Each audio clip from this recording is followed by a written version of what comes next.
Comment ça se fait que des enfants bas âge, de moins de 1 an, une femme qui vient de mettre au bas, se retrouve dehors avec son bébé de 2 semaines dans les mains, dans la boue, et qu'aucune association ne lui vient en aide? Comment ça se fait que les enfants déscolarisés, ayant leurs affaires, leurs vêtements dans les débris, leurs cahiers pour réviser, qu'aucune association leur vienne en aide? La Côte d'Ivoire est quel pays aujourd'hui, Nina? Je pose la question. Nous sommes dans une catastrophe sinistre. Nous ne sommes pas en guerre. Nous ne sommes pas en guerre. Sauf si le pouvoir en place a déclaré la guerre à ses citoyens parce que nous ne sommes pas au courant. Parce que pour moi, ce n'est pas Tchernobyl. Hein. Pour moi, ce n'est pas l'Ukraine. Pour moi, ce n'est pas Gaza. D'accord? Pour moi, ce n'est pas la Syrie. Pour moi, aujourd'hui, ce n'est pas la Libye ni l'Irak. Pourquoi? Pourquoi? Je pose la question au grand frère Le Guen ici. Et on dit qu'ils veulent monter. Et comment ça s'appelle? La révolte qui est descendue. Pourquoi? Vous voulez faire d'Abidjan comme Marbella, d'après ce que j'entends. Vous voulez qu'Abidjan soit comme Marbella? Vous savez ce que Marbella c'est? C'est une ville en Espagne où tout est beau, mais c'est que du superficiel. C'est comme Dubaï. Tout est faux, tout est fuck. Les gens se baladent comme ça dans le faux, d'accord? On va se montrer pour se montrer, mais les gens souffrent intérieurement, ils sont rien. D'accord? C'est ce que vous voulez faire de la Côte d'Ivoire. Nina, au début, quand je parlais dans les lives là, par rapport à nos connaissances, les gens disaient, non, tu mens, doi. Tout ce que j'ai dit jusqu'à aujourd'hui, c'est ce qui s'est fait. Ils veulent faire d'Abidjan Marbella. Ils veulent que tous les Ivoiriens retournent dans leur village. C'est ça.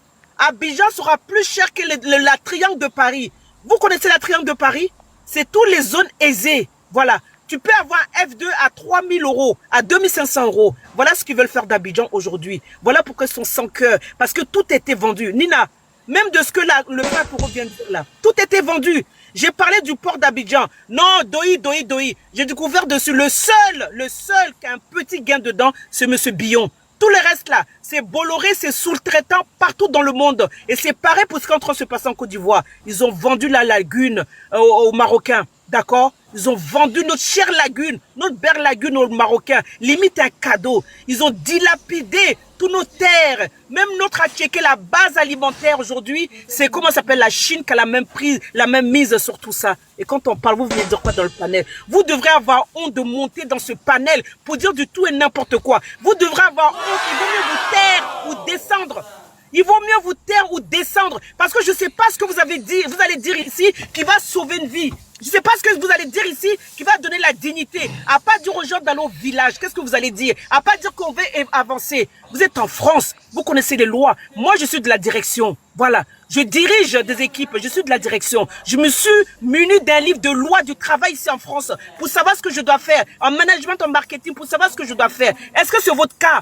Les responsables communicants de RHDP, est-ce que c'est votre cas? Est-ce que vous avez lu la Constitution? Les lois ivoiriennes, vous les avez lues avant de vous promener sur tous les panels sans vous manquer de respect? Est-ce que vous avez lu? Quand on parle, vous allez dire taisez-vous, on va parler, c'est trop long. Parce que vous vous en foutez de l'humanisme. L'humanitude a quitté vos cœurs, votre esprit et votre gouvernement. C'est ce qu'est la vérité. Aujourd'hui, je fais appel aux Ivoiriens. Il ne faut pas démissionner. Quelle que soit la pression qu'on vient vous donner de l'argent, il ne faut pas démissionner. Parce que l'argent que vous allez prendre là, c'est l'argent qui va vous rabaisser. C'est l'argent qui va vous salir. Vous voyez, il n'y a aucune solution qui est donnée. Depuis lors que nous dénonçons ça, depuis 2 semaines, qu'est-ce qui a été fait? Est-ce qu'on vous a dit, venez dans les stades, venez dans les hangars, venez dans les hôtels qu'on peut payer, au lieu d'aller faire des partous là-bas avec nos filles? Levez-vous pour vous battre, pour récupérer votre pays. Si vous ne voulez pas aussi, vous pouvez continuer à dormir parce que personne ne va venir récupérer votre pays à votre place. Ça fait 16 ans. 16 ans de mensonge. 16 ans de sous-développement. 16 ans d'instabilité. 16 ans de pauvreté. Vous allez continuer à subir ça. Pendant combien de temps? Vous n'avez pas cœur. Vous ne pouvez pas dire, bon, franchement, on en a marre. On casse vos maisons, vous ne faites rien. Vous partez aux hôpitaux, vous mourrez, vous ne faites rien. Le loyer est cher, vous ne faites rien. L'électricité est chère, vous ne faites rien. L'eau chère, vous ne faites rien. Les denrées alimentaires, vous ne faites rien. On peut être un peuple endormi comme ça. Plus de 800 familles à la rue, plus de 4 000 personnes à la rue. Ils ont tout cassé. Et vous êtes là, vous ne faites rien. vous pleurnichez. Vous pleurnichez pourquoi? Qui va venir vous sauver? Personne. C'est à vous de prendre votre destin. Personne ne va vous sauver. Moussa Traoré, 25 ans au pouvoir. Un jour, les Maliens ont dit, on en a marre. Il a été chassé. ATT, il a été chassé. Ibeka. Tu es sur la main?